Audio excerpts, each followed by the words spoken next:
This is what I have never seen any pro-Palestinian person doing, okay? This would be, and maybe I'm a fucking Zionist, okay? Maybe these $7 million Mossad paychecks that I get every month, otherwise they're gonna kill my family. Maybe that's why I'm saying things like that, okay? This is, in my opinion, what a good pro-Palestinian position or argument would look like, okay? It would look something like this, okay?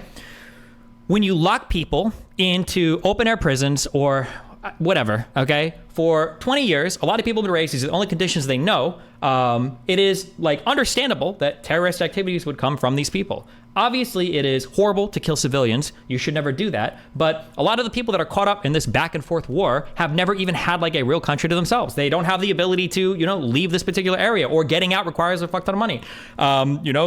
There's a way to talk about like the conditions that they live in and say that this is horrible and it produces a certain type of violence without this like weird double speak around like criticizing Hamas. If you are pro-Palestinian and you cannot find it in your heart for some reason to criticize Hamas, then f you. Because, and I could be wrong, but it feels like it's really easy to get a whole bunch of Israeli people to say, yeah, Netanyahu, f that guy. Netanyahu, too far right. Netanyahu, no good. Warmonger, hawkish, whatever, blah, blah, blah, blah, blah. That's really easy to find. It seems, at least, it's pretty easy to find Jews or Israeli citizens that say that. It seems like it's impossible to find people to go like, yeah, Hamas, bad, not good. Killing civilians, bad, not good. But for some reason, they do this thing where they try to equate these two sides, and they're not equal. Hamas doesn't care about civilian casualties on either side. That is not true. Hamas does care. They want more. It strengthens their cause. The more dead civilians, the stronger their cause. And you know that because think about it. What is the only thing anybody knows about this conflict? What is the most quoted thing about this conflict? What's the only thing that anybody talks about? It's the death count. It's the body count. 20,000, 25,000, 50% dead children, 20,000, 10,000 dead civilians, 15,000, 20,000, 300 a day, 500 a day, 1,000 a day, 200 a day. Like that's the only thing that people talk about. I don't think anybody credible would say Israel's never used human shields. I'm pretty sure they have before, but I don't think it's like as big a part of their. And if you think about it logically, it makes sense why it's not even that Israel is good and that Hamas is bad. It's just if you think of the objectives of both sides, you can understand what they're trying to like min-max for. I don't think Israel wants to use human shields as much because if they get caught doing it, it's horrible, and the international pressure just makes them look fucking terrible. I don't think that morally the IDF's like, we would never use human shields. It just doesn't serve their interests as much. But for Hamas, it does. The more dead Palestinians, the stronger their international cause, basically. Why don't we go back to the 1947 borders delegated by UN? Well, we would have, but the Arabs voted that down. Remember, the Palestinians said they didn't like that. No, it was actually the Zionists. No, it was actually the Zionists. That's why they did the first Nakba, if you remember.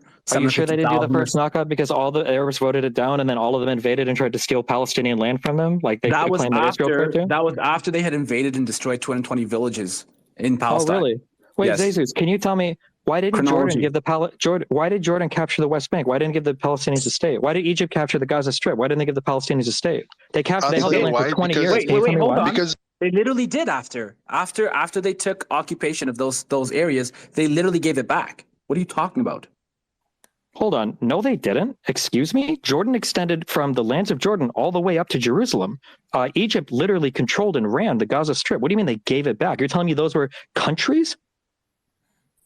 No, but do they still occupy them today? No. No, because Israel won them back in wars against those countries.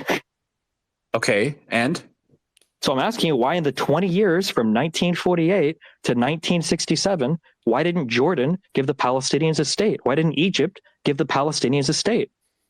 Because Jordan and Egypt, they both didn't have the power to do that. Like, what are you They didn't have the power to just pull their armies back? No, of course not, because those people needed protection. This is my frustrating thing when it comes to talking about international conflict, when it comes to talking about politics, and when it comes to talking about solving these things on the ground, okay? You've got some people that work incredibly hard in government, in NGOs, in political negotiations from other countries that really try to bring the conflict to the end. And then you've got pundits that make money off of hyperbolizing the actual conflict and not actually saying anything meaningful about it.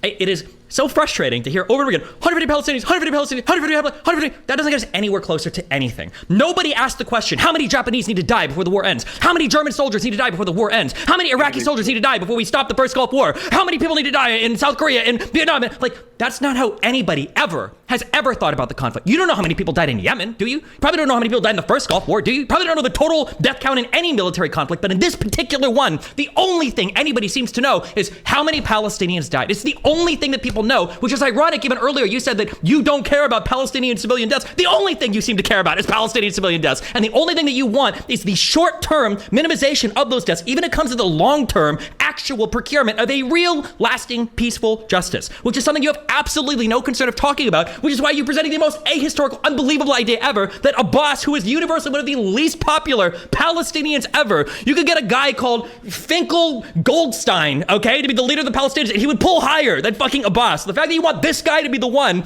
to negotiate these peace deals with Israel when it would probably lead to the third, fourth, and fifth intifada combined is just an unrealistic solution. But in response to any of these actual roadblocks that somebody puts up before you for peace, the only thing you can say is murder, evil, immoral, 150, dead every day, evil, US, not good, don't support evil. But like even what you're saying here, don't support Israel anymore as the United States. What do you think Israel would do if they didn't have the support of the United States? We might be one of the only partners that are actually reining them in, which we have. It's why we've encouraged them to slow down on their strikes. It's why we've encouraged them to allow humanitarian aid in. We're probably one of the only people that Israel will actually listen to when it comes to curbing the violence that happens against Palestinians. I think that there needs to be an actual conversation sometimes about pundits, like actually talking about realistic peace plans and not just repeating these like talking points over and over again of like 150 dead, 150 dead. That doesn't get us anywhere. We've never thought about any conflict like that ever.